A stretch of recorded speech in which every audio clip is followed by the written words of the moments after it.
Amazing অ্যারাউন্ডে সকলকে স্বাগত। দ্বাদশ শ্রেণীতে ফের সিলেবাসে বদল এলো।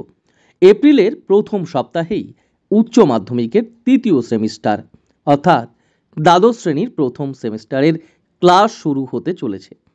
ঠিক তার আগে দ্বাদশ শ্রেণীর ইংরেজির দ্বিতীয় ভাষার সিলেবাসে বদল আনলো উচ্চ মাধ্যমিক শিক্ষা সংসদ। ইংরেজিতে এই পরিবর্তন নিয়ে সংসদের তরফে শুক্রবার বিজ্ঞপ্তি জারি করা হয়েছে।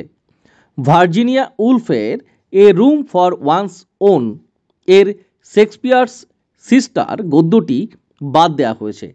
বদলে অ্যান্টন চেকভের দ্য বেট গল্পটি আনা হয়েছে। নাটকের ক্ষেত্রে মহেশ দাত্তানির তারা নাটকটি বাদ দেওয়া পড়েছে। তার বদলে জে এম সিঞ্জ এর রাইডার্স টু দ্য সি নাটকটি পড়বে ছাত্রছাত্রীরা। বলা হয়েছে রাইডার্স টু দ্য সি নাটকটি থেকে তৃতীয় সেমিস্টারে এমসিকিউ এবং চতুর্থ সেমিস্টারে বর্ণনামূলক প্রশ্ন আসবে। অর্থাৎ এই নাটকটি দ্বাদশ শ্রেণীর দুটি সেমিস্টারে পড়বে ছাত্রছাত্রীরা। গদ্য থেকে 3 নম্বরের ও নাটকটি থেকে 5 নম্বরের প্রশ্ন থাকবে। ইংরেজির তারা নাটকটি সহ আরও একাধিক বিষয় নিয়েই আপত্তি জানিয়েছিলেন শিক্ষক শিক্ষিকাদের একাংশ।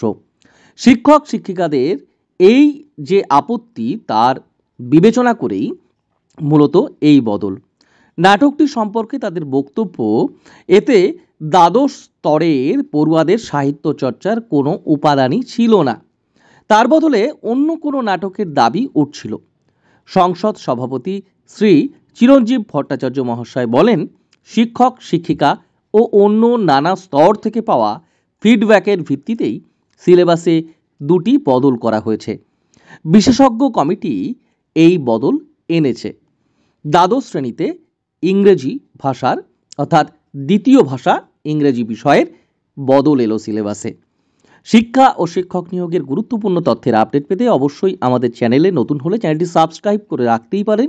আর ভিডিওটি ভালো লাগলে, কাজে আসলে অবশ্যই একটি লাইক, কমেন্টে আপনার মতামত জানাতে পারেন।